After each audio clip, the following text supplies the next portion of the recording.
আমাদের বাংলাদেশে আমরা হিন্দু ভাইদের মন্দিরগুলোকে পাহারা দেই, আর আমাদের পার্শ্ববর্তী দেশে তারা আমাদের মুসলমানদের বাড়িঘরগুলোকে উচ্ছেদ করে ফেলে। ভারতের নিম্ন শ্রেণীর মানুষ বা উচ্চ শিক্ষিত শ্রেণী, ভারতের প্রত্যেকটা মানুষ তারা হিন্দুত্ববাদী আদর্শটাকে তার জীবনের মধ্যে ধারণ করে এবং তারা বুক ফুলি বলে যে আমরা হিন্দুত্ববাদী আদর্শকে ধারণ করি।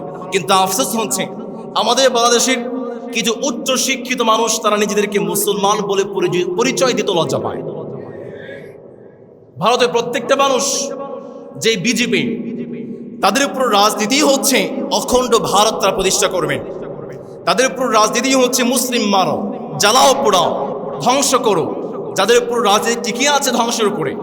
দেখেন ভারতের মানুষ সেই বিজেপিকেই ভোট দিয়েছে, তার কারণ হচ্ছে সেই বিজেপি হিন্দুদের জন্য কাজ করে। আমাদের পশ্চিমবঙ্গে সম্ভবত নতুন মুখ্যমন্ত্রী হচ্ছেন শুভেন্দু অধিকারী। এই মানুষের নাম আপনারা শুনেছেন, যিনি প্রচণ্ড রকমের বাংলাদেশ বিদ্বেষী, যিনি প্রচণ্ড রকমের ইসলাম বিদ্বেষী। বিজেপি পশ্চিমবঙ্গে বিজয় হওয়ার পরেই তিনি ভাষণ দিয়েছেন, এই বিজয়টা হচ্ছে হিন্দুত্ববাদীদের বিজয়, কোনো মুসলমান আমাকে ভোট দেয় নাই। তার মানে বোঝা যায় তিনি কতটা ইসলাম এবং কতটা বাংলাদেশ বিদ্বেষী। এই শুভেন্দু অধিকারী পশ্চিমবঙ্গে এই বিজেপি যখন বিজয় লাভ করেছে, বিজয় লাভ করার পরে কি হয়েছে? আবির শেখ নামক একজন মুসলমানকে হত্যা করে ফেলা হয়েছে। বুলডোজার দিয়ে মুসলমানদের অসংখ্য বাড়িঘর উচ্ছেদ করে ফেলা হয়েছে। বারাসাত মসজিদ বাড়ি রোডটাকে মুছে নেতাজি পল্লী রোড নামকরণ করা হয়েছে। পশ্চিমবঙ্গের সিরাজ উদ্যানের নাম পরিবর্তন করে শিবাজি উদ্যান নামকরণ করা হয়েছে। ইসলামপুরকে নাম পরিবর্তন করে ঈশ্বরপুর করা হয়েছে। মুসলমানদের উপরে অত্যাচার এবং জুলুম নির্যাতন তো আস্তে আস্তে বেড়েই চলছে। আমাদের বাংলাদেশে আমরা হিন্দু ভাইদের মন্দিরগুলোকে পাহারা দেই, আর আমাদের পার্শ্ববর্তী দেশে তারা আমাদের মুসলমানদের বাড়িঘরগুলোকে উচ্ছেদ করে ফেলে। বড় আফসোসের বিষয়, আমাদের বাংলাদেশে বিভিন্ন সময় দেখবেন বিভিন্ন গুজব ছড়িয়ে দেয়, অমক হিন্দু বাড়িতে গিয়ে মুসলমানরা হামলা করেছে। আমার ভাইদের কাছে আমরা প্রশ্ন করতে চাই, একটু বলুন তো দেখি, আমাদের এই মহরিপাড়াতে বা চট্টগ্রামে কি হিন্দু পরিবার নাই? কখনো কি কোনো নিউজ পেয়েছেন কোনো মুসলমান হিন্দু বাড়িতে গিয়ে হামলা করেছে? আসছে বলেন, পেয়েছেন? কিন্তু দেখেন, যখন এই গুজবগুলো ফেসবুকে আসে, ভারতের বিভিন্ন নিউজ পেপারগুলো, আনন্দবাজার, বিভিন্ন পত্রিকাগুলো বিভিন্নভাবে উস্কানিমূলক বক্তব্য দিয়ে শুরু করে দেয়। কিন্তু আমাদের ভারতে এত মুসলমানকে হত্যা করা হচ্ছে, বাড়িঘর উচ্ছেদ করে ফেলা হচ্ছে, আমাদের মুসলমানদের সম্পত্তিগুলো দখল করে ফেলা হচ্ছে, বাংলাদেশের মানুষ জানেই না। আজকের ঘটনা বলছি আমার ভাইরা, আজকের ঘটনা উত্তরপ্রদেশে আমার একজন মুসলিম বোনকে, তার বয়স হচ্ছে মাত্র 9 বছর বয়স, তাকে 3 জন হিন্দু মিলে গ্যাং রেপ করেছে, অপহরণ করেছে, গ্যাং রেপ করেছে, জোরপূর্বক সেই বোনটাকে মদ পান করিয়েছে এবং মাথার মধ্যে সিঁদুর পরিয়ে দিয়েছে। এটা আজকের ঘটনা বলছে। কত ঘটনা তো আমাদের নিউজ পেপার থেকে আড়ালেই থেকে যায়, কিন্তু আমরা মুসলমানরা কয়জন এটা জানি? প্রিয় ভাইয়েরা, এই জন্য আমি বলি, ভারতের প্রত্যেকটা মানুষ হিন্দুত্ববাদীকে তারা বুকে প্রাণে ধারণ করে, কিন্তু বাংলাদেশের কিছু মানুষ আছে যারা নিজেদেরকে মুসলমান পরিচয় দিতেও তারা লজ্জাবোধ করে। এটা আমাদের অত্যন্ত লজ্জার। প্রিয় ভাইয়া, এই কাজগুলো কারা করছে? এই কাজগুলো করছে ভারতের জঙ্গি সংগঠন RSS এবং তার অঙ্গ সংগঠন বিজেপি, বিশ্ব হিন্দু পরিষদ, বজরং দল, অখিল ভারতীয় বিদ্যার্থী পরিষদ। তারা এই কাজগুলো কেন করছে? তারা একটা অখণ্ড ভারত প্রতিষ্ঠা করতে চায়। বিজেপির মূল এজেন্ডা, মূল লক্ষ্যই হচ্ছে তারা একটা অখণ্ড ভারত প্রতিষ্ঠা করতে চায়। সেই অখণ্ড ভারতের মধ্যে আছে বাংলাদেশ, আছে পাকিস্তান, নেপাল, ভুটান, শ্রীলঙ্কা, কখনো কখনো আফগানিস্তান, মায়ানমারকে ধরা হয়। তবে বড় অঙ্কে অখণ্ড ভারতের মূল অংশ হচ্ছে ভারত, বাংলাদেশ এবং পাকিস্তান। তার মানে বিজেপির মূল এজেন্ডাই হচ্ছে তারা আমার বাংলাদেশের সার্বভৌমত্বের উপর আঘাত হানতে চায়। এটা আমার বাংলাদেশ, আমার স্বাধীন দেশ। তারা এই বাংলাদেশকে, আমার দেশকে নিয়ে তারা অখণ্ড ভারত প্রতিষ্ঠা করতে চায়। তারা আমার সার্বভৌমত্বের উপর আঘাত করতে চায়। ভারতে আপনি চিরুনি অভিযান চালাবেন, ভারতে আপনি রিসার্চ করবেন, ছাঁটাই করবেন। ছাকুনি চিনেন তো? যে ছাকুনি দিয়ে দুধ ছাকে, ছাকুনি আপনার কি বলেন? ছাকুনি। আপনি পুরো ভারত ছাকুনি দিয়ে তালাশ করবেন, একটা বাংলাদেশের দালাল খুঁজে পাবেন না। বাংলাদেশের পুরো বাংলাদেশ লাগবে না, এই চট্টগ্রাম একটু ছাঁটাই করেন, হাজার হাজার ভারতীয় দালাল খুঁজে পাবেন। আমার এই বাংলাদেশের ইত্তেফাক পত্রিকা, আমার এই বাংলাদেশের প্রথম আলো, দিল্লি স্টার, প্রথম আলোর নাম দিয়েছে আমি ভারতের আলো, দিল্লি স্টারের নাম দিয়েছে আমি, ডেইলি স্টারের নাম দিয়েছে আমি দিল্লির স্টার। ইত্তেফাকের একজন সাংবাদিক, তার নাম হচ্ছে জাহিদুর রহমান উজ্জ্বল তালুকদার। এই জাহিদুর রহমান উজ্জ্বল তালুকদার 36 বছর আমার এই বাংলাদেশে সাংবাদিকতার কাজ করছে। এই জাহিদুর রহমান উজ্জ্বল তালুকদার 36 বছর সাংবাদিকতার আড়ালে সে ভারতের হয়ে কাজ করেছে। কোজ ইউ ইমাজিন, কল্পনা করতে পারেন ইত্তেফাক পত্রিকার একজন সাংবাদিক 36 বছর আমার বাংলাদেশ এবং রাষ্ট্রের বিরুদ্ধে কাজ করেছে। আমি আমার সরকার বাহাদুরকে আবেদন জানাচ্ছি, আমি আমার সরকার বাহাদুরকে রিকোয়েস্ট করছি, প্রেসিডেন্ট জিয়াউর রহমানের পররাষ্ট্রনীতি গ্রহণ করুন, বাংলাদেশটাকে ভারতীয় দালাল মুক্ত করতে হবে। আপনারা একজন অভিনেতার নাম শুনেছেন, অ্যাক্টর প্রকাশ রাজ। তিনি একটি বক্তব্যে বলেছেন, the country will not be Hindu rashtra or Hindi রাষ্ট্র। The constitution gives rights not only to Hindu, to Christian, to Persian, to Muslim, to the people who do not believe in God. তিনি তার একটি বক্তব্য বলেছেন, আমাদের যে সংবিধান, এই সংবিধানটা শুধুমাত্র হিন্দুদের জন্য, হিন্দুদের অধিকার বাস্তবায়ন করছে, ব্যাপারটা এমন নয়। ভারতীয় যে সংবিধান, এই সংবিধানটা যেভাবে হিন্দুদের অধিকার বাস্তবায়ন করেছে, ঠিক একইভাবে পারসী অধিকার বাস্তবায়ন করেছে, ঠিক একইভাবে মুসলমানদের অধিকার বাস্তবায়ন করেছে, ঠিক একইভাবে সেই সমস্ত মানুষের অধিকার বাস্তবায়ন করেছে যারা কোনো রবের প্রতি বিশ্বাসী নয়। প্রিয় ভাইরা, আমি এই কথাটা সবসময় বলেছি, আমরা মুসলমানরা ভারত শাসন করেছি প্রায় 800 বছর। ভারতের যে বড় বড় স্থাপনাগুলো আছে, ভারতের যে বড় বড় নিদর্শন বস্তুগুলো আছে, তাজমহল থেকে শুরু করে প্রত্যেকটা নিদর্শন আমাদের মুসলমানদের তৈরি। আমরা যদি চাইতাম এই 800 বছরে আমরা ভারতটাকে হিন্দু মুক্ত করে ফেলতে পারতাম, কিন্তু একটা ঘটনা আমরা দেখাতে পারবেন না যে মুসলমানরা এই 800 বছরে কোনো একটা হিন্দু বাড়ি থেকে আক্রমণ করেছে। হিন্দুরা ভারতের শাসনে গিয়েছে মাত্র কয়েক শত বছর। এই কয়েক শত বছরে প্রায় 7000 সংঘর্ষে 1954 সাল থেকে আজকে 2026 সাল পর্যন্ত প্রায় 7000 সংঘর্ষে হিন্দুরা প্রায় লক্ষ লক্ষ মুসলমানকে তারা শহীদ করে দিয়েছে। যুদ্ধ চাই না, সহিংস চাই না। প্রকাশ রাজ তিনি বলেছেন, আমরা একটা যুদ্ধমুক্ত বাংলাদেশ, আমরা একটা যুদ্ধমুক্ত ভারত গড়তে চাই। আমি তার সঙ্গে সুর মিলিয়ে বলতে চাই, কার দিকে তুমি গুলি ছুটছো? হে, এখানে সবাই মানুষ। তুমি কে? তুমি কি গ্রহান্তরের কোনো দল? তোমার কি ছিল না কোনো শৈশব? তুমি কি কখনো দেখোনি ঘুমন্ত মাটিতে ঘুমন্ত কোনো শিশু? তুমি কি কখনো দেখোনি জানালার পাশে দাঁড়িয়ে আছে একলা দৃষ্টিহীন কোনো নারী? কার দিকে তুমি গুলি ছুটছো? হে, এখানে সবাই মানুষ। রাইফেল নামাও। এই পৃথিবী তোমার একলার নয়, এই পৃথিবী লোভের, ঘৃণার বা উন্মত্ততার নয়। এই পৃথিবী মানুষের, এই পৃথিবী আমার, এই পৃথিবী আমাদের সবার, ঠিক কিনা? যুদ্ধ নয়, আরে যুদ্ধ নয়, নয় আর কোনো তাজালাশ। এই পৃথিবী আমাদের সকল মানুষের, হোক নিরাপদ আবাস। এই পৃথিবী আমাদের সকল মানুষের, হোক নিরাপদ আবাস। We don't want to see any war in the whole world. We don't want to see any war in the whole world. চিল্লা বলতে হবে, ঠিক কিনা? No more war, no more conflicts, no more hate words. We want to make our people, we want to make our society, we want to make our country beautiful and free of unrest. We want the world full of peace. আমরা এই পুরো বিশ্বটাকে একটা শান্তির এবং সহমর্মিতার দেশ হিসেবে আমরা গঠন করতে চাই। রাজি আছেন তো ইনশাআল্লাহ? সুতরাং আমি ভারতীয় সরকারকে আমাদের এই জুমার মেম্বার থেকে আবেদন জানাচ্ছি, আমার মুসলমানদের উপরে অত্যাচার এবং নির্যাতন বন্ধ করতে হবে।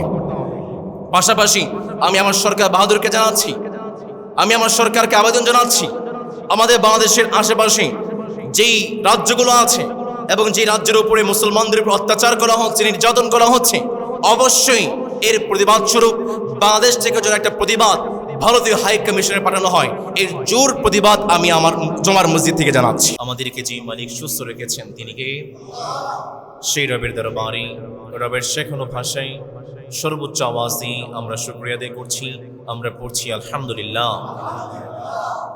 দরুদুস সালাম আমাদের প্রিয় নবী মুহাম্মদুর রাসূলুল্লাহ সাল্লাল্লাহু আলাইহি ওয়াসাল্লামের প্রতি, যাকে আল্লাহ তাআলা শফিউল মুযনিবিন রাহমাতুল লিল আলামিন সরদারে কায়নাত সরদারে দু জাহান করে পাঠিয়েছেন। আমরা আবার পড়ছি সাল্লাল্লাহু আলাইহি ওয়াসাল্লাম। সম্মানিত মুসলিমবৃন্দ, আমরা যেই মাসটা অতিক্রম করছি এই মাসের নাম হচ্ছে যুল কাদা, পরবর্তী মাসের নাম হচ্ছে যুল হিজ্জা। আরবি বছরের সর্বশেষ দুইটি মাস যুল কাদা এবং যুল হিজ্জা, এই দুইটি মাসকে কেন্দ্র করে আমাদের গুরুত্বপূর্ণ দুইটি ইবাদত আছে। একটি হচ্ছে হজ আর একটি হচ্ছে কোরবানি। এবং এই দুইটি ইবাদতকে আল্লাহ তাআলা মিন শাআইরিল্লাহ, আল্লাহ তাআলা অন্যতম একটা নিদর্শন বলে আখ্যায়িত করেছে। ইসলামের যে কয়টি শাআইর আছে, ইসলামের যে কয়টি নিদর্শন আছে, ইসলামের যে কয়টি চিহ্ন আছে, ইসলামের অন্যতম দুইটি চিহ্ন হচ্ছে হজ এবং কোরবানি। নবী করিম সাল্লাল্লাহু আলাইহি ওয়াসাল্লাম বলেছেন, কোন একজন মানুষ হজ করছে, কোন একজন মানুষ কোরবানি করছে, তোমরা তাকে মুমিন এবং মুসলমান হিসাবে স্বীকৃতি দিয়ে দাও।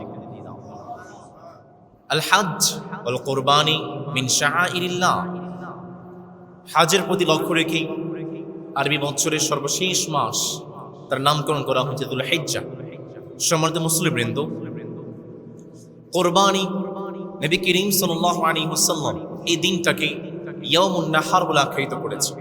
নবী করিম সাল্লাল্লাহু আলাইহি ওয়াসাল্লাম বলেছেন, ইন্না আ'যামাল আইয়াম ইনদাল্লাহি সুবহানাহু ওয়া তাআলা ইয়াউমুন নাহার। আল্লাহ তাআলার কাছে সবচেয়ে শ্রেষ্ঠ দিন, সবচেয়ে মর্যাদাবান দিন, সেই দিনটির নাম হচ্ছে ইয়াউমুন নাহার বা কোরবানির দিন। নবী করিম সাল্লাল্লাহু আলাইহি ওয়াসাল্লাম বলেছেন, উমিরতু বিয়াউমিল আযহা, আমাদেরকে ঈদুল আযহা সম্পর্কে আদেশ দেওয়া হয়েছে। জাআলাহুল্লাহু ঈদান লিহাযিহিল উম্মাহ, আল্লাহ তাআলা কোরবানির ঈদটাকে পুরো বিশ্বের মুসলমানদের জন্য ঈদ হিসাবে ঘোষণা করে দিয়েছে। এই জন্য প্রিয় ভাইয়েরা আমার, কোরবানি ঈদুল আযহা মুসলমানদের জন্য অত্যন্ত গুরুত্বপূর্ণ একটা সময়, অত্যন্ত গুরুত্বপূর্ণ একটা দিন। তবে দুর্ভাগ্যজনক হলেও সত্য হচ্ছে, আফসোস হলেও সত্য হচ্ছে, আমরা কোরবানিটাকে একটা ট্র্যাডিশনের মধ্যে ফেলে দিয়েছি, ইসলামিক আচার অনুষ্ঠানের মধ্যে ফেলে দিয়েছি। আমরা যখন কোরবানি করি, আমার অনেক ভাইয়েরা গরু কিনেছেন। আমার একজন মুসল্লি, সম্মানিত মুসল্লি, তিনি আমাকে বলছিলেন তিনি কোরবানি গরু কিনে ফেলেছেন। আমার অনেক ভাইয়েরা কোরবানি গরু কিনছেন। তবে কোরবানি গরু যখন আমরা কিনি, আমাদের মাথায় আসে এই গরুর মধ্যে গোশত কত কেজি হবে, এই গরুর দামটা কত, সমাজের মানুষ কত টাকা হলে আমাকে একটু বিত্তশালী বলবে, কত টাকার কোরবানি দিলে সমাজের মানুষ আমাকে একটু ক্ষমতাশীল বলবে, আমাকে ধনবান বলবে, সম্পদশালী বলবে। আমি এত টাকার মালিক, 2 লক্ষ টাকার নিচে কোরবানি দেওয়া যায়? একটা ট্র্যাডিশনের মধ্যে আমরা পড়ে গিয়েছি। তবে মনে রাখবেন, ট্র্যাডিশন বা ইসলামিক আচার অনুষ্ঠানের মধ্যে কোরবানিটা সীমাবদ্ধ নয়। নবী করিম সাল্লাল্লাহু আলাইহি ওয়াসাল্লাম জানিয়েছেন, কোরবানির মধ্যে যে শিক্ষাগুলো আল্লাহ তাআলা দিয়েছেন, এই শিক্ষাগুলো কোনো একজন বান্দা যদি তার জীবনে অ্যাপ্লাই করতে পারে, তার জীবনে ইউটিলাইজ করতে পারে, সেই বান্দা এবং জান্নাতের মধ্যে আর কোনো পর্দা থাকতে পারে না। সুবহানাল্লাহ পড়বেন না? তুর্কি ভাষায় এইভাবে বলা হয়, বীর kişi kurbanın hikmetlerini hayat uğrunda rehber idine bilirse onun cennete varşana artık hiçbir perde çekilemez. ইংরেজিতে এইভাবে বলা হয়, if a Muslim can make the wisdom of Qurbani guide for his path, Allah will grant him for a Jannah. কোন একজন মানুষ সে যদি কোরবানি শিক্ষাগুলো তার জীবনে ধারণ করতে পারে, আল্লাহ তাআলা তার জন্য জান্নাতের 8টি দরজা খুলে দেন। প্রিয় ভাইয়েরা আমার, কোরবানির সময়গুলো যখন আসে, আমরা মাসাইল শুনি, কোরবানির ইতিহাস শুনি, ইব্রাহিম আলাইহিস সালাম, ইসমাঈল আলাইহিস সালামের ঘটনা শুনি, আমরা চোখের পানি ছড়াই। আমরা সেই দিকে যেতে চাচ্ছি না। আমরা এই বিষয়গুলো সবাই জানি। কোরবানির ইম্পর্টেন্ট কিছু শিক্ষা আছে, যে শিক্ষাগুলো আপনি সব জায়গায় পাবেন না। কিছু ইউনিক শিক্ষাগুলো আমি আমার ভাইদের কাছে উপস্থাপন করতে চাই। আপনারা শুনতে রাজি আছেন তো ইনশাআল্লাহ? সম্মানিত প্রিয় ভাইয়েরা, কোরবানির 1 নম্বর শিক্ষা হচ্ছে কি এবং কেন, কোন রকম প্রশ্ন ছাড়া নিঃশর্তভাবে একমাত্র আমরা যেই রবের ইবাদত করব, আওয়াজ করে বলুন তো তিনি কে? ইব্রাহিম আলাইহিস সালামের বয়সটা আস্তে আস্তে বেড়ে যায়। ইব্রাহিম আলাইহিস সালাম আস্তে আস্তে বৃদ্ধ হতে শুরু করলেন। ইব্রাহিম আলাইহিস সালামের ঘরে কোনো সন্তান নেই। ইব্রাহিম বৃদ্ধ হয়ে যাচ্ছে, রবের কাছে দোয়া করলেন। সময় তো আস্তে আস্তে ফুরিয়ে যাচ্ছে, আস্তে আস্তে বয়সটা বেড়ে যাচ্ছে, বৃদ্ধ হয়ে যাচ্ছি, মরণের সময়টা চলে আসতেছে। আমি ইব্রাহিম যখন ইন্তেকাল করব, আমি ইব্রাহিমের পরে পৃথিবীতে আর কে আছে যে ইসলামের দাওয়াত দিবে? ইব্রাহিম আলাইহিস সালাম রবের কাছে দোয়া করলেন, আপনি আমাকে এমন একজন সন্তান দেন যে সন্তান আমি মৃত্যুবরণ করার পরে আমার ইসলামের দাওয়াত প্রত্যেকটা মানুষের কাছে পৌঁছে দিবে। এইখান থেকে শিক্ষা হচ্ছে আমার ভাইয়েরা, যখন সন্তান চাইবেন নিজের বংশবৃদ্ধির জন্য নয়, নিজের বংশ রক্ষার জন্য নয়, নিজের পরম্পরা ঠিক রাখার জন্য নয়। ইব্রাহিম আলাইহিস সালাম শিখিয়েছেন, যখন কোন একজন মুসলমান সন্তান চাইবে, একজন রবের খিদমতের জন্য চাইবে, তিনি কে? 2 নম্বর শিক্ষা হচ্ছে, আমাদের সমাজে অনেক ভাইরা আছেন সন্তান হয় না। ইব্রাহিম আলাইহিস সালামের 80 বছর পর্যন্ত কোনো সন্তান হয় নাই। আমার সমাজে অনেক ভাইরা আছেন বিয়ে করেছেন, 10 বছর হয়ে গিয়েছে, 15 বছর হয়ে গিয়েছে, ধৈর্য হারা হয়ে যায়। বাবার দরবারে যাই, হুজুরের কাছ থেকে পানি পড়া নেই, মাজারে গিয়ে মান্নত করি, কত কিছুই না আমরা করি। কিন্তু ইব্রাহিম আলাইহিস সালাম শিখিয়েছেন, আপনার যখন সন্তান লাগবে, আপনার সন্তান নেই, আপনার যখন সন্তান লাগবে পৃথিবীর কোনো মানুষের কাছে নয়, একজন রবের কাছে আমরা দুহাত তুলে দোয়া করব, তিনি কে? ইব্রাহিম আলাইহিস সালাম ঠিক একই কাজ করেছেন। ইব্রাহিম আলাইহিস সালাম মুসল্লাটা বিছিয়ে দিয়েছেন, 2 রাকাত সালাত আদায় করেছেন, দুহাত রবের কাছে দোয়া করেছেন, রব্বি হাবিলি মিনাস সালিহিন, মালিক আমার কোনো সন্তান নেই, আমি ইন্তেকালের পরে পৃথিবী থেকে ইসলামের দাওয়াত দিবে, আপনি আমাকে একজন নেক সন্তান দান করে দেন। ইব্রাহিম আলাইহিস সালাম যখন দুহাত তুলে দোয়া করেছেন, মুহূর্তের মধ্যে ইব্রাহিম আলাইহিস সালামের দোয়াটাকে যে মালিক কবুল করেছেন, তিনি কে? আমার রব ইব্রাহিম আলাইহিস সালামকে জানিয়ে দিলেন। যারা পড়েন আমার সঙ্গে পড়বেন, ফাবাশশারনাহু বিগুলামিন হালিম। ইব্রাহিম আলাইহিস সালামকে জানিয়ে দিলেন, ইব্রাহিম রে, তুমি যখন দোয়া করেছো, আমি তোমার দোয়াটাকে কবুল করি ইসলামের জন্য, আমি রবের ইসলামের খিদমতের জন্য আমি ইব্রাহিমকে একটা নেক সন্তান দান করে দিলাম। ইব্রাহিম আলাইহিস সালাম সন্তান পেয়ে গিয়েছেন, বাপ হয়েছেন, খুশি না বেজার? আপনারা বাপ হলে খুশি হন না?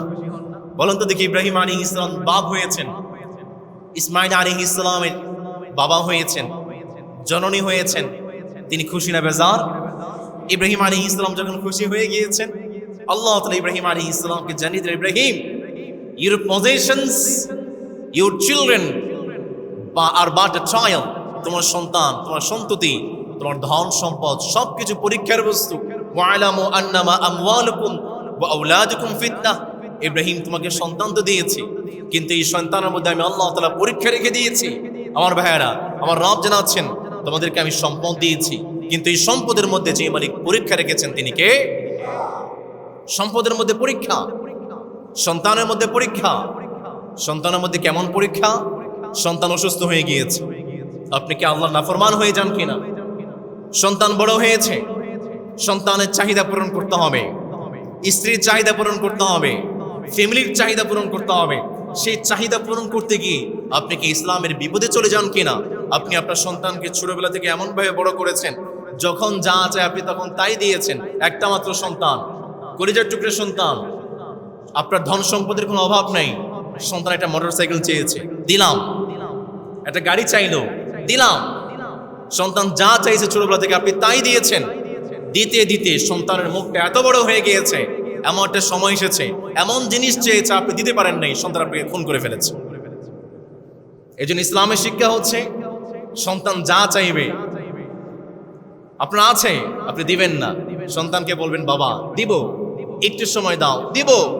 যখন যা চাইবে আপনি তাই দিবেন না। সন্তান, your children are but a trial.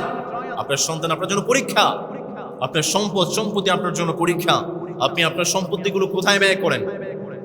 নাটক সিনেমা দেখেন, ঈদ আসলে বিভিন্ন হলে গিয়ে সিনেমা দেখেন, আপনার বাসায় ওয়াইফাই নিয়েছেন আপনার টাকা দিয়ে, সেই ওয়াইফাই দিয়ে আপনি কি করেন? আমার সমাজে এখন অনলাইন জব বেড়ে গিয়েছে। ঢাকাতে, আমাদের উত্তরবঙ্গে, সিলেটে বিভিন্ন রিপোর্ট আমাদের কাছে আছে। মুড়িপাড়াতে অনলাইন জোয়া নাই? মুড়িপাড়াতেও আছে, আছে। আমি তো জানি, আমার কাছে রিপোর্ট আছে। 5 ওয়াক্ত নামাজ আদায় করে, দাওয়াতে তাবলীগের কাজ করে অনলাইন জোয়ার মধ্যে জড়িয়ে পড়েছে। এই মুড়িপাড়াতে অনলাইন জোয়া জিনিসটা কেমন? আপনি যখন অনলাইন জোয়া খেলবেন, প্রথম অনেক টাকা আসে। বিভিন্ন অ্যাড দেখবেন, বিভিন্ন কাজ করবেন, প্রথম অনেক টাকা আসে। কিন্তু এমন একটা সময় আসবে, আপনার গাড়ি আছে, আপনার বাড়ি আছে, আপনার সম্পত্তি সব শেষ হয়ে যাবে। আমার ইয়ং ভাইরা যারা আছে, রাত 12টায় আপনাকে কল দেবে, দোস্ত তোমার অ্যাকাউন্টে কি, বিকাশে কি 200 টাকা আছে? কল দেবে, দোস্ত তোমার অ্যাকাউন্টে কি 1000 টাকা আছে? অনলাইন জোয়া। আমার চোখের সামনে কয়েকজন মানুষের জীবন ধ্বংস হতে দেখেছি। সব ছিল, চাকরি ছিল, একটা গাড়ি ছিল, টাকা পয়সা ছিল, অনলাইন জোয়ার মধ্যে সব হারিয়েছে। আমার প্রিয় ভাইয়েরা, আমার ভাইয়েরা অবশ্যই জানেন আপনার পাশে কে অনলাইন জোয়া খেলে। যদি আমাদের মণিপাড়াতে কেউ থেকে থাকে, অবশ্যই আমাকে ইনফর্ম করবেন, সেই ভাইটাকে ধরে আমার কাছে নিয়ে আসবেন। অনলাইন জোয়ার 2টা শাস্তি এসেছে বাংলাদেশে আইনে। একটা হচ্ছে তাকে 2 বছরের কারাদণ্ড দেওয়া হবে, অথবা 1 কোটি টাকা জরিমানা। সুতরাং আমার ভাইয়েরা, আপনারা তো অবশ্যই জানেন আপনার আশেপাশে কি অনলাইন জোয়া খেলছে, অবশ্যই তাকে সতর্ক করবেন। কারণ এই সম্পদ, এই ধন সম্পদ, এই সন্তান সন্ততি আমাদের জন্য যে মালিক পরীক্ষার বস্তু করেছেন, তিনি কে? ইব্রাহিম আলাইহিস সালামকে মালিক সন্তান দিয়েছেন, ইসমাইল আলাইহিস সালামকে দিলেন। ইসমাইল আলাইহিস সালাম একটু বড় হয়েছেন, বাবার হাত ধরে তিনি হাঁটতে পারেন, বাবা বাবা ডাকতে পারেন। ইব্রাহিম আলাইহিস সালাম তিনি একদিন স্বপ্নে দেখলেন তিনি তার প্রিয়তম জিনিসটাকে তিনি কোরবানি করে দিচ্ছেন। ইব্রাহিম আলাইহিস সালাম 100 উট কোরবানি করে দিলেন। কারণ ইব্রাহিম আলাইহিস সালাম একজন নবী ছিলেন, আমাদের মতো মানুষ নন। আমরা যখন স্বপ্ন দেখি, স্বপ্নের অনেক কোনো মিনিং হয় না, কোনো অর্থ হয় না। কিন্তু ইব্রাহিম আলাইহিস সালাম একজন নবী ছিলেন, নবীদের স্বপ্ন কিন্তু ওয়াহি, নবীদের স্বপ্ন কিন্তু সত্য হয়। ইব্রাহিম আলাইহিস সালাম স্বপ্নে দেখলেন পরের দিন, দ্বিতীয় দিন তিনি তার প্রিয়তম জিনিসটাকে কোরবানি করে দিচ্ছেন। ইব্রাহিম আলাইহিস সালাম দ্বিতীয় দিন আবার 100 উট কোরবানি করে দিলেন। ইব্রাহিম আলাইহিস সালাম তৃতীয় দিন দেখতে পেলেন তিনি তার প্রিয়তম জিনিসটাকে কোরবানি করে দিচ্ছেন। ইব্রাহিম আলাইহিস সালাম তৃতীয় দিন আবার 100 উট কোরবানি করে দিলেন। চতুর্থ দিন ইব্রাহিম আলাইহিস সালাম আবার দেখতে পেলেন তিনি তার প্রিয় জিনিসটাকে কোরবানি করে দিচ্ছেন। ইব্রাহিম আলাইহিস সালাম চিন্তায় পড়ে গেলেন, কি ব্যাপার, এমন তো হওয়ার কথা নয়। রবের কাছে ফরিয়াদ করলেন, মালিক প্রিয় জিনিসটিকে কোরবানি করে দিলাম, পরপর 3 দিন 100 উট করে কোরবানি করে দিলাম, এরপরে আবার কি আছে বলেন। আমার রব ইব্রাহিম আলাইহিস সালামকে বললেন, ইব্রাহিম রে, তোমার কাছে সবচেয়ে প্রিয় জিনিসটা কি? ইব্রাহিম বললেন, সবচেয়ে প্রিয় জিনিসটা হচ্ছে উট।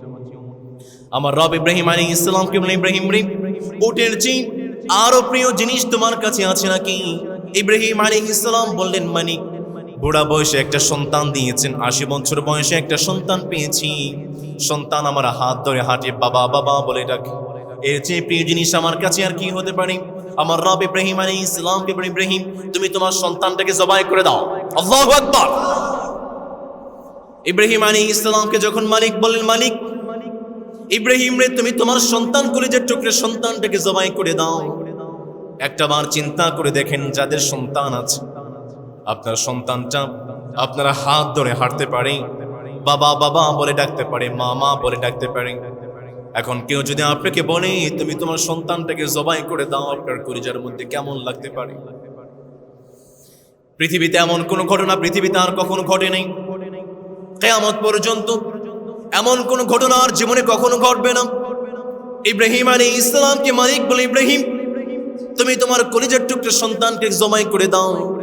ইব্রাহিম আলাইহিস সালাম তিনি একজন নবী ছিলেন, তিনি চাইলে রবের কাছে দোয়া করতে পারতেন, মালিক দয়া করে মায়া করে আপনি আমার সন্তানটাকে আমার কাছেই থাকতে দেন। ইব্রাহিম আলাইহিস সালাম চাইলে দোয়া করতে পারতেন, মালিক আপনার জন্য ঘর ছেড়েছি, আপনার জন্য বাড়ি ছেড়েছি, সংসার ছাড়লাম, পরিবার সব কিছু ছেড়ে দিলাম, দয়া করে মায়া করে আপনি আমার সন্তানটাকে আমার কাছে থাকতে দেন। ইব্রাহিম আলাইহিস সালাম চাইলে দোয়া করতে পারতেন, মানিক আপনার ইসলামের দাওয়াতের জন্যই তো সন্তান চেয়েছে, একটা বারের জন্য সন্তানটাকে আমার কাছে থাকতে দেন। ইব্রাহিম আলাইহিস সালাম টু শব্দ পর্যন্ত করেন নাই। ইব্রাহিম আলাইহিস সালাম কি, কেন, কিভাবে কোনো প্রশ্ন ইব্রাহিম করেন নাই। ইব্রাহিম আলাইহিস সালামকে যখন মালিক বলেছেন, ইব্রাহিম তুমি তোমার কলিজার টুকরা সন্তানটাকে জবাই করে দাও, ইব্রাহিম আদেশ পাইতে দেরি হয়েছে। কলিজার টুকরা সন্তান ইসমাইলের গলায় ইব্রাহিম ছুরি চালাতে এক মুহূর্ত বিলম্ব করেন নাই। Why? What? How? কি, কেন, কিভাবে? Without any question, we have to make humble in ourselves in the obedience of Allah. কোনো প্রশ্ন ছাড়া, কোনো নিঃশর্তভাবে কি এবং কেন, কিভাবে, উইদাউট এনি কোশ্চেন আমরা সব সময় জীবনের প্রত্যেকটা মুহূর্তে আমাদের জীবনটাকে একজন রবের জন্য সঁপে দেব। তিনি কে?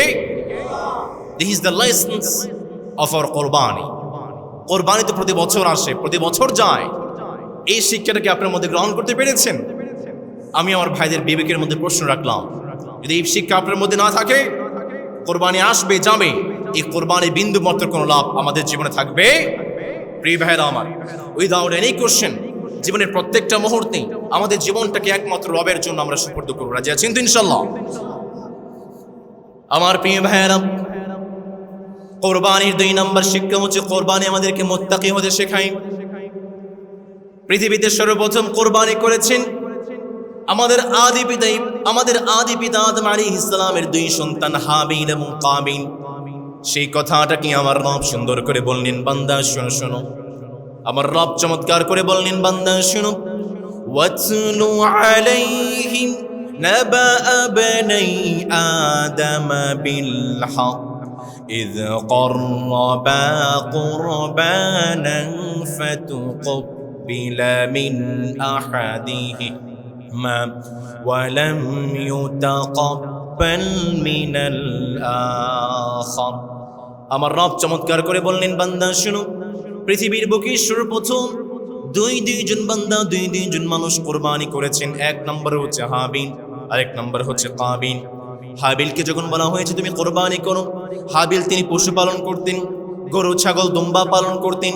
হাবিল তিনি একটা কাজ করলেন, তার পশুগুলোর মধ্যে সবচেয়ে মোটা তাজা, সবচেয়ে ভালো পশুটাকে আল্লাহর জন্য কোরবানি করে দিয়েছে। আর কাবিল তিনি কৃষি কাজ করতেন, তার কৃষি সেই সম্পদগুলোর মধ্যে সবচেয়ে পচা সম্পদ, নষ্ট হয়ে যাওয়া সম্পদগুলো তিনি আল্লাহর জন্য কোরবানি করেছিলেন। আমার রব মুহূর্তের মধ্যে হাবিলের কোরবানিকে কবুল করে নিয়েছেন। আর আমার রব চমৎকার করে বললেন, বান্দা শোনো, ইন্নাল্লাহা ইউহিব্বুল মুত্তাকিন। আমার রব চমৎকার করে বললেন, বান্দা শোনো শোনো, আমার রব সবার কোরবানি কবুল করেন না, মুত্তাকিদের কোরবানি যে মালিক কবুল করেন তিনি কে? মুত্তাকি। আপনার হৃদয়ের মধ্যে কি আছে পৃথিবীর কেউ জানে না। আপনার হৃদয়ের মধ্যে কি আছে? গোশত খাওয়ার নিয়ত, মানুষকে দেখানোর নিয়ত, সমাজে একটা বিত্তশালী দেখানোর নিয়ত, অহংকারের নিয়ত, আপনার হৃদয়ে কি আছে পৃথিবীর কেউ জানে না, একজন রব জানেন। তিনি কে? রব বলছেন, বান্দা কোরবানি করবা, নিজের হৃদয়টাকে পাক করতে হবে, নিজের হৃদয়টাকে পবিত্র করতে হবে। ইন্নামা ইয়াতাকাব্বালুল্লাহু মিনাল মুত্তাকিন। আল্লাহ তাআলা মুত্তাকিদের ছাড়া অন্য কোন কোরবানি কবুল করেন? লা ইয়ানালুল্লাহু লুহুমুহা ওয়ালা দিমাউহা ওয়ালাকিন ইয়ানালুহুত তাকওয়া মিনকুম। আল্লাহ তাআলার কাছে কি গোশত পৌঁছায়? আমরা যখন কোরবানি করি আল্লাহর কাছে গোশত পৌঁছায়, রক্ত পৌঁছায়। The most authentic way to get closer to Allah is at-taqwa. আপনি যদি আপনার রবের কাছে পৌঁছতে চান, সবচেয়ে অথেন্টিক এবং সবচেয়ে নির্ভরযোগ্য পথ হচ্ছে তাকওয়া। আপনার মধ্যে তাকওয়া আছে। The most honorable person of you with Allah is taqwa. Inna akramakum indallahi atqakum. আপনার মধ্যে তাকওয়া আছে। আপনাকে ফেরেশতাদের চেয়ে আপনার সম্মানটাকে যে মালিক বাড়িয়ে দিবেন তিনি কে? আর আপনার মধ্যে কোনো তাকওয়া নেই, আপনার মধ্যে রবের কোনো ভয় নেই। আপনি লোক দেখানোর জন্য কাজ করেন, সমাজের মানুষকে দেখানোর জন্য কাজ করেন। আমার রব সুন্দর করে বললেন, বান্দা তোমার পরিচয়টা নাও। আমার রব চমৎকার করে বললেন, বান্দা শোনো শোনো। লাহুম কুলুবুন লা يفقهون بها ولهم أعين لا يبصرون بها ولهم آذان لا يسمعون بها আমার রব চমৎকার করে বললেন, বান্দা শুনো, তোমার মধ্যে তাকওয়া নেই, তোমার মধ্যে রবের কোনো ভয় নাই। এই সমস্ত বান্দারা হচ্ছে সেই সমস্ত মানুষের মতো যাদের কান আছে, কান থাকা সত্ত্বেও তারা শুনতে পায় না, যাদের চোখ আছে, চোখ থাকা সত্ত্বেও তারা দেখতে পায় না। উলাইকা কাল আনআমি বাল হুম আদাল, তারা হচ্ছে পশুর চেয়েও নিকৃষ্ট প্রাণী। নাউযুবিল্লাহ পড়বেন না? এই জন্য আমার ভাইয়েরা, যাদের মধ্যে তাকওয়া আছে তাদের সম্মানটাকে যেই মালিক ফেরেশতাদের চেয়েও বাড়িয়ে দিয়েছেন তিনি কে? আর যাদের মধ্যে তাকওয়া নাই তাদের সম্মানটাকে যেই মালিক পশুর চেয়েও নিকৃষ্ট করে দিয়েছেন তিনি কে? আজকে আমাদের সমাজে তাকওয়া নাই। তাকওয়া না থাকার কারণে দেখতে পাচ্ছেন আমাদের সমাজে ধর্ষণ বেড়ে গিয়েছে। নেত্রকোনাতে একজন 11 বছর বয়সী মেয়েকে একজন মাদ্রাসার শিক্ষক ধর্ষণ করে প্রেগনেন্ট বানিয়ে দিয়েছে। যদিও পরবর্তীতে সেই শিক্ষক এসে বলেছে আমি ধর্ষণকারী নই, এবং গতকালকে তাকে অ্যারেস্ট করা হয়েছে। আপনাদের ফেনীর পরশুরামে, আমাদের পাশে একটা জেলা ফেনীর পরশুরামে 14 বছর বয়সী একজন মেয়েকে ধর্ষণ করা হয়েছে। পরিবার ধর্ষণকারী হিসেবে চিহ্নিত করেছে মসজিদের ইমামকে। যে মসজিদের ইমাম 6000 টাকা বেতন পাইতেন, তার নামে কেস করা হয়েছে। তাকে পুলিশ ধরে নিয়ে গিয়েছে, জেলখানায় নিয়ে গিয়েছে, আদালতে মামলা হয়েছে, ডিএনএ টেস্ট হয়েছে, 1 মাস জেল কেটেছে। জেল খাটার পরে প্রমাণিত হয়েছে সেই ইমাম ধর্ষণকারী নন, বরং প্রকৃত ধর্ষণকারী হচ্ছে সেই মেয়েটার ভাই, বড় ভাই। কোন আইয়ামি জাহিলিয়াতের যুগে এসে পড়েছে। আমাদের একটা বড় দোষ আছে, হুজুরদের বড় দোষ। হুজুর বেশি খায়, একটু বেশি খায়, হুজুর তো বেশি খায়। হুজুর একটু কম খাইলে হুজুর তো খাইতে পারে না, হুজুর তো হ্যাংলা পাতলা। হুজুর একটু বেশি কথা বলে, আচ্ছা হুজুর তো বেশি কথা বলে, হুজুর তো বাঁচাও। হুজুর একটু কম কথা বলে, আচ্ছা হুজুর তো কথাই বলে না, কেমন হুজুর? হুজুর কোন দিকে যাবে? এই দিকে গেলে দোষ, এই দিকে গেলে দোষ। হুজুর যাবে কোন দিকে? আর হুজুরের নামে কেউ যদি কিছু ফেসবুকে দেয়, কোনো জাস্টিফিকেশন নেই, কোনো যাচাই নাই, ধমায়া মানুষ শেয়ার করে। হুজুর সে ফেরেশতা হয়ে গিয়েছে, হুজুর তো মানুষ না। আমার ভাইয়েরা, ফেসবুকে যা আসে আমি সবসময় বলি 99% ইনফরমেশন হচ্ছে ভুয়া এবং মিথ্যা। ফেসবুকে যা পাবেন সঙ্গে সঙ্গে শেয়ার করবেন না, যাচাই করবেন। আপনি কোরআন আয়াত পড়েন নাই? ইয়া আইয়ুহাল্লাযীনা আমানু ইন্না কাসীরাম মিনায-যন্ন। আপনি যেই বিষয়গুলো ধারণার উপর ভিত্তি করে শেয়ার করছেন, অধিকাংশ ধারণা অনেক বড় পাপ হয়ে যেতে পারে। আপনি কি আয়াতটা পড়েন না আমার ভাইয়েরা? প্রিয় ভাইয়েরা আমার, এজন্য ফেসবুকে যা আসবে সবসময় সেইগুলোকে শেয়ার করবেন না। সে ইমাম যিনি 1 মাস জেল খেটেছেন, তার সামাজিক সমস্ত সম্মানগুলো মাটির সঙ্গে মিশে গিয়েছে। তিনি 6000 টাকা বেতন পাইতেন। সেই 6000 টাকা বেতন পাওয়া ইমাম তিনি তার পৈতৃক সম্পত্তি থেকে 5% সম্পত্তি বিক্রি করে দিয়েছে শুধুমাত্র এই জেল কাটার সময়টাতে। এই ইমামের জীবনটা কোথায় যাবে? প্রিয় ভাইয়েরা আমার, সম্প্রতি ধর্ষণগুলো বেড়ে গিয়েছে। আমরা যেন আইয়ামে জাহিলিয়াতের যুগে এসে পড়েছি। এমন একটা সময় আমরা পার করছি, এই সময়টাতে আমাদের পরিবারকে সেফ রাখার জন্য বড় চ্যালেঞ্জ। আমি সবসময় এটা বলি, your family safety is your responsibility. আপনার পরিবারের দায়িত্ব, আপনার পরিবার নিরাপত্তার দায়িত্ব আপনার উপরে। আমার বড্ড অবাক লাগে, আমার অনেক বাবারা এখানে আছেন যাদের মেয়ে বড় হয়েছে, ক্লাস 5-এ পড়ে, ক্লাস 8-এ পড়ে, ক্লাস 9-এ পড়ে, ক্লাস 10-এ পড়ে। ছেলে টিউটর রেখেছে, ছেলে শিক্ষক রেখে ঘরের মধ্যে আপনি আপনার মেয়েকে প্রাইভেট পড়াচ্ছে। যেই সমাজে একজন মেয়ে তার বাবার কাছে নিরাপদ নয়, যেই সমাজে একজন মেয়ে তার নানার কাছে নিরাপদ নয়, যেই সমাজের একজন মেয়ে তার বড় ভাইয়ের কাছে নিরাপদ নয়, সেই সমাজে আপনি আপনার মেয়েকে একজন ছেলে প্রাইভেট টিউটর রেখে আপনি প্রাইভেট পড়াচ্ছেন। এত বড় স্পর্ধা আপনি কোথায় পেয়েছেন? প্রিয় ভাইয়েরা আমার, এই সমাজে পরিবারকে নিরাপদে রাখাই বড় চ্যালেঞ্জ।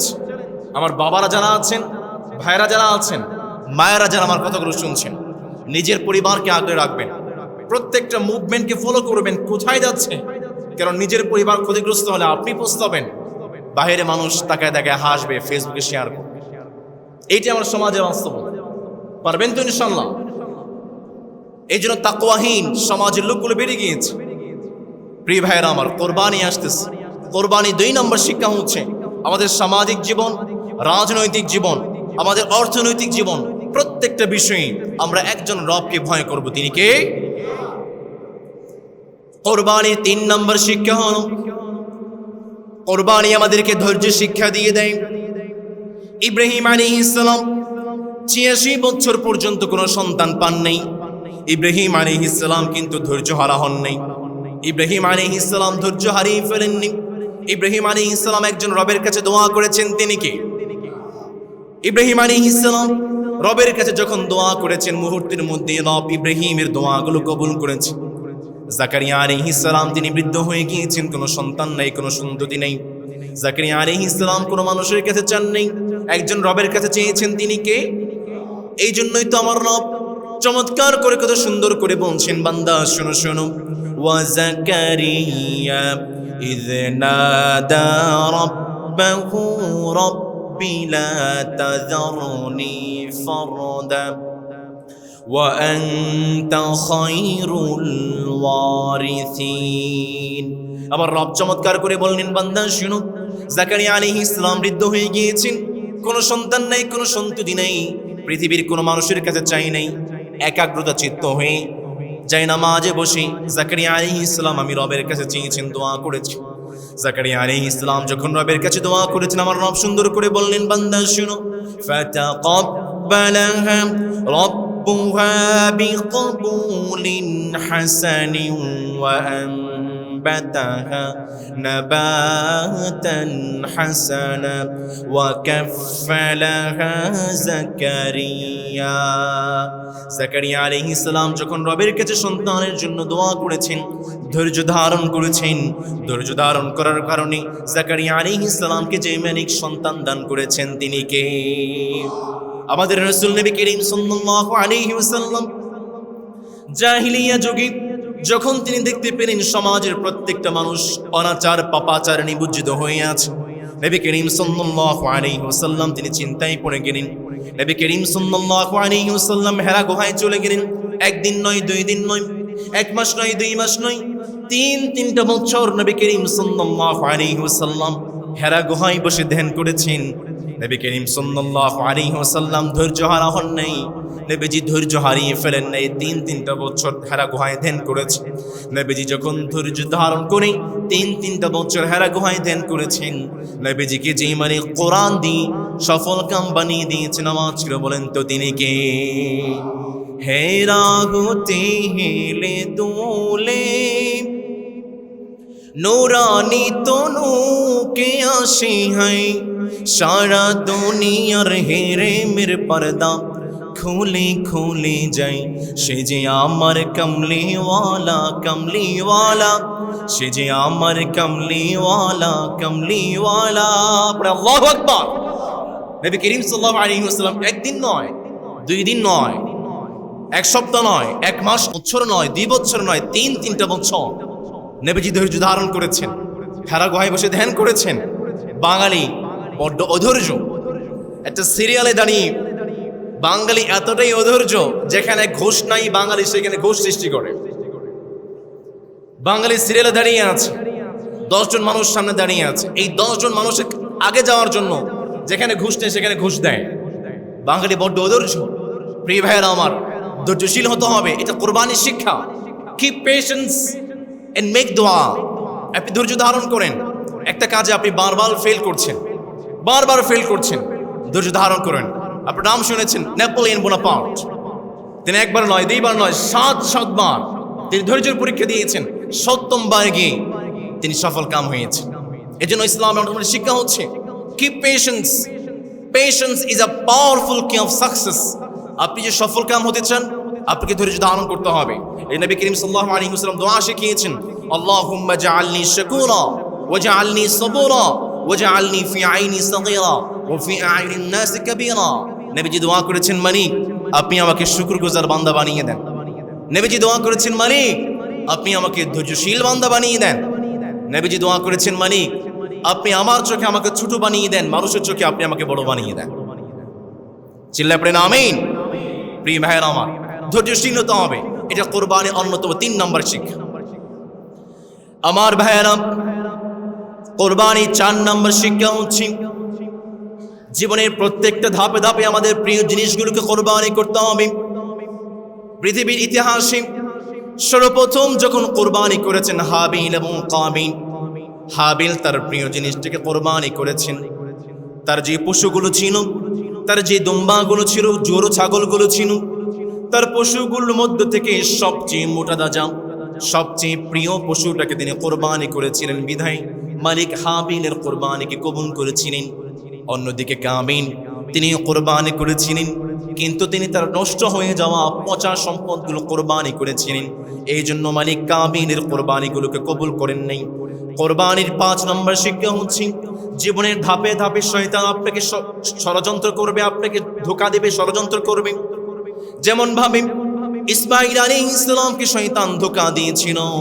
ইব্রাহিম আলাইহিস সালাম যখন ইসমাঈল আলাইহিস সালামকে জবাই করার জন্য নিয়ে যাচ্ছে, ইব্রাহিম আলাইহিস সালাম যখন তার সন্তানকে মিনার দিকে নিয়ে যাচ্ছেন, এক জায়গায় নয়, 2 জায়গায় নয়, 3টা জায়গায় শয়তান ইসমাঈলকে ধোঁকা দিয়েছে। শয়তান ইসমাঈল আলাইহিস সালামকে এসে বলে, ইসমাঈল রে, তুমি কি জানো নাকি তোমার বাবা তোমাকে জবাই করার জন্য নিয়ে যাচ্ছে? প্রথমবার ইসমাঈলকে ধোঁকা দিয়েছে, ইসমাঈল আলাইহিস সালাম কান দেন নাই।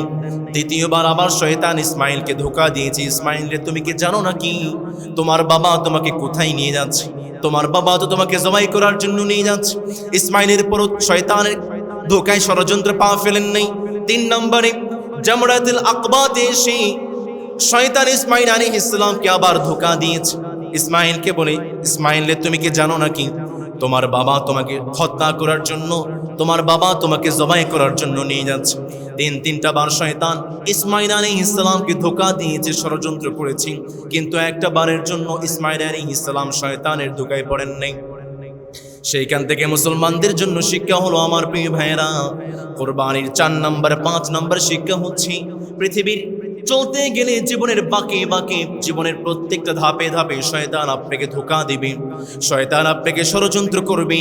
কিন্তু কোরবানির শিক্ষা হচ্ছে শয়তানের সমস্ত ষড়যন্ত্রকে যেই মালিকের সাহায্য নিয়ে নস্যাৎ করতে হবে, তিনি কে? আমার রব সেই জন্য চমৎকার করে বললেন, বান্দা শুনো, ক্বালা রাব্বি আনযিরনি ইলা ইয়াউমি ইউবআসুনা ক্বালা ইন্নাকা মিনাল মুনযারিন। শয়তান আমার রবের কাছে আবেদন জানিয়েছে, মালিক, দয়া করে মায়া করে আপনি আমাকে অবকাশ দিয়ে দেন। আমি মানুষকে ধোঁকা দিতে চাই, মানুষের রগে রগে মিশে যেতে চাই, মানুষের রক্তের মধ্যে মিশে যেতে চাই। আমার রব সুন্দর করে বললেন, শয়তান, আমি তোমাকে সুযোগ দিয়ে দিলাম, তুমি মানুষের রক্তে রক্তে মিশে যাবে, মানুষের রেশে রেশে তুমি মিশে যাবে, মানুষকে তুমি ধোঁকা দিবে। শয়তান বলে, قال فبما أغويتني لأقعدن لهم صراطك المستقيم ثم لآتينهم من بين أيديهم ومن خلفهم وعن أيمانهم وعن شمائلهم ولا تجد أكثرهم شاكرين। শয়তান বলে, মালিক, আমি তোমার বান্দাকে ডান দিক থেকে ধোঁকা দেব, আমি তোমার বান্দাকে পিছন দিক থেকে ধোঁকা দেব, আমি তোমার বান্দাকে বাম দিক থেকে ধোঁকা দেব, সামনে থেকে ধোঁকা দেব, উপর থেকে ধোঁকা দেব, নিচ থেকে ধোঁকা দেব। তোমার বান্দার প্রত্যেকটা রক্তে মিশে মিশে আমি তোমার বান্দাকে ধোঁকা দেব।